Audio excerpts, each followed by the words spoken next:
Hello বন্ধুরা, আজকে দেখাবো আমার আম্মুর হাতের আলু ভর্তা। আমার আম্মুর হাতের আলু ভর্তা আমার কাছে অনেক বেশি ভালো লাগে। আমি নিজে খাওয়ার জন্য যখন আলু ভর্তা করি তখন কিন্তু আমার এত বেশি মজা লাগে না। যখন আম্মু ভর্তা করেন তখন আমার অনেক বেশি মজা লাগে সাদা ভাত দিয়ে খেতে।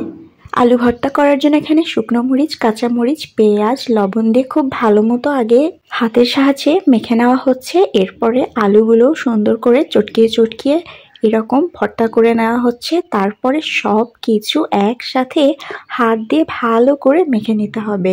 উফ, আমার আম্মুর হাতের এই আলু ভর্তাটা আমার এত বেশি ভালো লাগে। আর এই ভর্তার মধ্যে বেশি করে সরিষার তেল দেওয়া হয়। সরিষার তেলের ঝাঁঝের সাথে আলু ভর্তা খেতে কি যে মজা লাগে। আজ আম্মু ভর্তা করবেন বাগানবাড়ির আঙিনায় হওয়া শাক। এটা হচ্ছে হেলেঞ্চার শাক। আর এই শাকটা বেশি করে পেঁয়াজ, কাঁচামরিচ আর রসুন দিয়ে ভেজে সুন্দর করে ভর্তা করা হয়। এই শাকের মধ্যে যদি কালিজিরা ভেজে দেওয়া হয় আর সবকিছু মিশিয়ে যদি একসাথে ভর্তা করা হয় তাহলে এতটা মজা হয়। আর কালিজিরার সুন্দর একটা স্মেল পাওয়া যায় এই ভর্তা থেকে। দেখেন সুন্দর মতো শিলপাটায় এগুলো বেটে নেওয়া হয়েছে।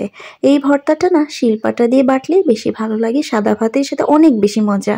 এই তো ভর্তাগুলো রেডি হয়ে গিয়েছে।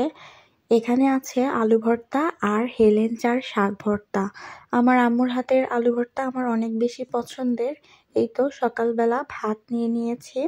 সকালবেলা ধোয়া ওঠা ভাতের সাথে ভর্তা খেতে আমার কাছে অনেক বেশি ভালো লাগে, সেটা যে কোনো ভর্তাই হোক না কেন।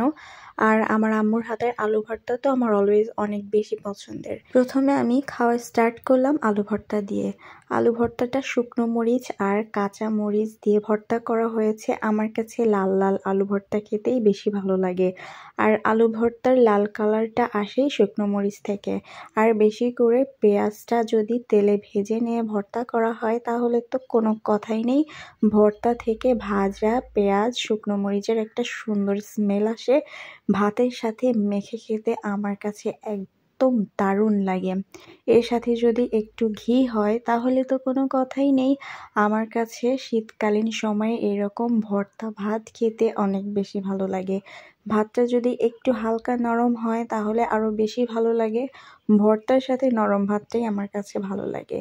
আলু ভর্তা দিয়ে খাওয়া হয়ে গেছে। আমি সব খাবারই একটু মাখিয়ে মাখিয়ে চটকে চটকে খেতে বেশি পছন্দ করি। আমার কাছে মনে হয় এভাবে মাখিয়ে ভাত খেলে খাবারের স্বাদটা অনেক গুণ বেড়ে যায়। আমি এরপরে হেলেঞ্চার শাক ভর্তাটা দিয়ে খাওয়া স্টার্ট করলাম। অনেকটা ভাতই আমি শাক দিয়ে মেখে নিয়েছি, অর্থাৎ এই শাকটা ভাতের সাথে মাখালে একদম সবুজ কালার হয়ে যায়। আমার কাছে খুবই ভালো লাগে। এই ছিল আজকের ভিডিও। সবাই ভালো থাকবেন। আল্লাহ হাফিজ।